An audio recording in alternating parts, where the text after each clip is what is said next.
they said, God is like the beginning, middle, and end. Like he knew you Right. before you was in the womb. Basically, he knew you before you was even thought of, Right. and knew your life and stuff. So it was making me think like, dang, like so if we really was to die off of, I don't know, die off of just, I get, not a sudden death, but just a way we aren't supposed to die. Like we have to come back here because we didn't serve our Oh, mission. that would suck.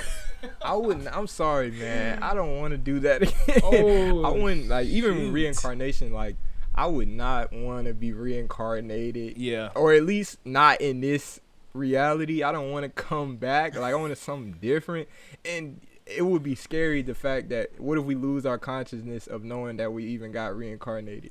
So like, That'd what be if we crazy. don't even know that we died and came back? That would be crazy. I was reading a book too. It's Dolores McCannon book where she like hypnotized people and they go and experience like an afterlife experience. And the lady, she was hypnotizing a lady that she told a story to her that like you're giving birth and you have died from giving birth because you couldn't dwell the pain and stuff.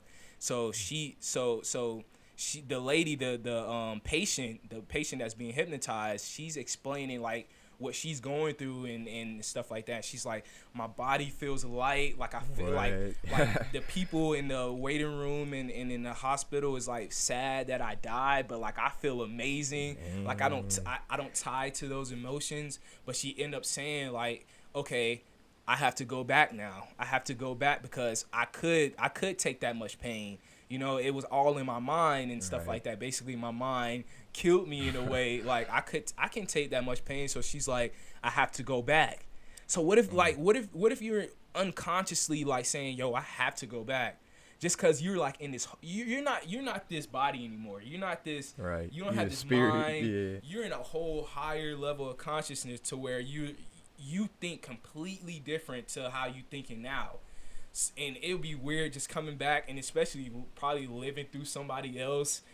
Man. Like what if your That. what if your ancestors is like living through you now, that probably had to go through slavery, was saying, now I want to go, now I have to go back because it's free now, like in a way where the world is free, where I can do these certain Or things. experience it. Yeah, A different experience these experience, certain multiple things. experiences in different lifetimes.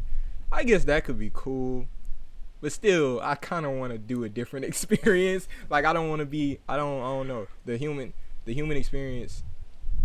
I don't really know enough yet. We still young. Yeah. I don't know. I feel like if I ever live to be old, like I feel like man, like this is it. Like I'm Yeah. pretty sure I enjoyed this. Yeah. But there ain't no telling, cause like that's in the future. We Right, can't. right. So we And can control all that now. exactly. And then what if it doesn't end like that? What if it's like a tragic type death? A and tragic like, death. yeah, like what if it's not like, oh, I lived to 80, now I'm on my last days walking? What if it's just a sudden, or you end up in the position that you never thought you was gonna be in and end up dying? Now you got to come back because you never know like what life is gonna bring you, and that whole aspect of that. So Well, if let's say if I die young, I'd rather die young and live a fulfilled life than die old and live unfulfilled, like live an unfulfilled life. Wow. So you said why? I said, wow, Oh, that was a great yeah, way yeah. to say that. So yeah, cause like if I'm like 80 years old and like wishing like I would have did something then, or I would have did something younger, like I'll be like, dang, this then I could understand why somebody with a reincarnation or something like that would happen, and they come back and just do it in a different experience. But hey, if I'm like 35 or something, I died tragically, but I did so much. I did everything I could. I lived in the moment. I did everything in them Yeah. 35 years. Yeah.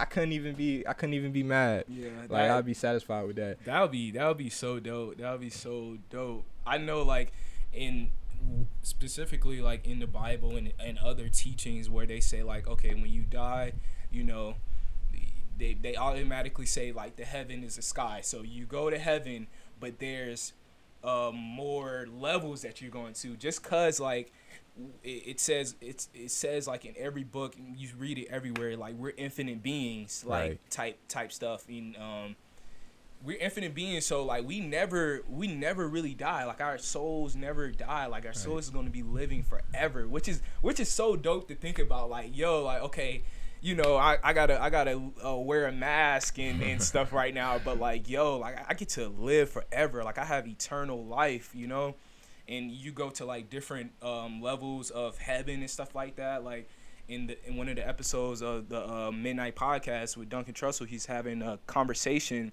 with his mom, and like and they both end up going to the afterlife, and like next thing you know, they're like they're still having a conversation, but they're planets now. They talking to each other. Like it's so wild and it's so crazy to think about. Even man. yeah. All right. So all right, we are gonna talk about religion on one episode, just not today. I'm gonna slightly touch on it, but like you know how they say heaven, you either go to hell or heaven, and you're there forever. And that doesn't make any sense, because as far as we can comprehend, nothing lasts forever, right? So how could you stay in a certain arid state or area forever? I got a perfect. Well, I don't have a perfect answer for that, just because I don't know like what happens after. Yeah, nobody knows exactly. But the Dolores McCannon book, I have to recommend this too, like just in case we can get her on a podcast. But she's amazing. But she's like having she basically hypnotized another person, and the person said that all right, they're fleeing away from the whole heaven aspect. Right. Now it's time to get to the real, like what some other stuff can happen, and hell is real. Hell is real. What one of the patients stated, but it's like he said, like it's like swimming. It's like jumping in this lake right here and trying to swimming up and stuff like that. Swimming so you can breathe. Like it doesn't. It's not gonna last forever. Like it's not gonna. And just that whole thing where you're gonna level up and stuff like that. Like in the afterlife, you know, you're not gonna be in the sky forever. You're probably gonna be somewhere else in a whole another galaxy. They have these whole like the DMT trips and stuff like that. They're seeing all type of stuff. Man. Like it's wild though. But like yeah, that hell might be real though. Like I don't want to flee away from like just heaven. Like, you know, hell might also. Some people think hell is here. Some people think this is hell. Yeah, honestly. Some people be having hell in their own minds. Like I don't know, man. It's just it's cool to think about. Yeah. But it's definitely different levels to it. Like I just don't. It doesn't make sense as far as what humans can comprehend. If we could comprehend that nothing lasts forever and nothing can keep going forever, the same thing, that it doesn't apply to heaven or hell. Yeah, like you can't just stay there forever. Yeah, because eventually, that's like saying like if somebody was happy all the time.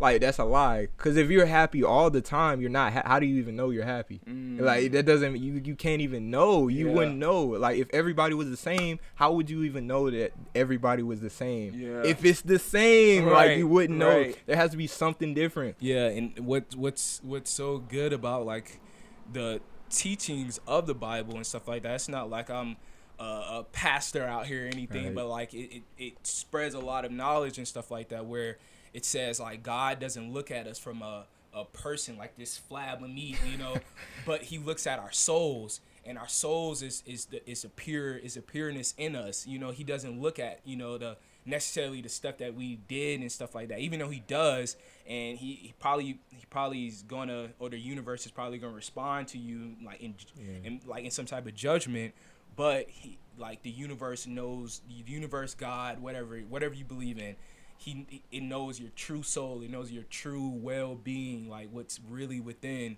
and that's like that's the beauty of all that, you know. So hell might be just like a judgment. Like you probably have to see like, oh, you shouldn't have done that. You shouldn't have stole this. You shouldn't have, you know, do different things. But you know, you're a spiritual being, you know, like you're one of my children. So now you have to transcend now. So it's time to keep going up, and that was like a whole yeah. All right, when you were saying like even when the universe, because I remember at times I was trying to wonder, because I was trying to wonder why certain things were happening to me, or like just certain situations, and like I just had to like figure out, because the universe or whatever is not conscious. Well, it's conscious, but it doesn't have like it doesn't really have a conscience. Yeah, that makes sense.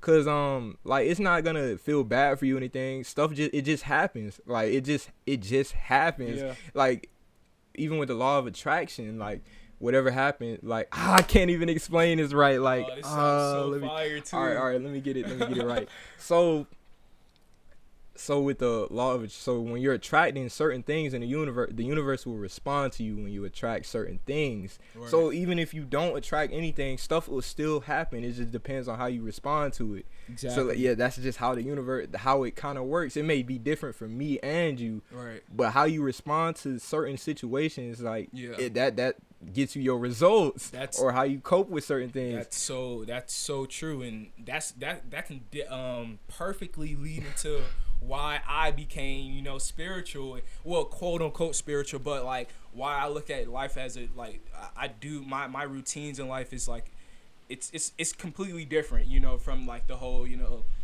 getting up, going to church on Sunday type stuff, but like, you know, stuff like meditating, and which I talk about a lot, but you know, like like when I started dabbing into the spiritual stuff is when I was having crazy negative thoughts, and it was low-key shaping my reality because I was giving so much attention to those thoughts, and like I'm down all the time. So don't let something bad happen. Like it's like end all be all. Like it's I'm over with it, and I was making it way bigger than what it was, and and things I was thinking wasn't even happening. Like it was just my thoughts, and it was like, wow, like, yo, like, all right, my thoughts is really like low key controlling me in a way to where I'm not saying you have control. You try to get control of your thoughts, but definitely be aware of them and notice them and be like, yo, like that's not me. Like that thought is not me.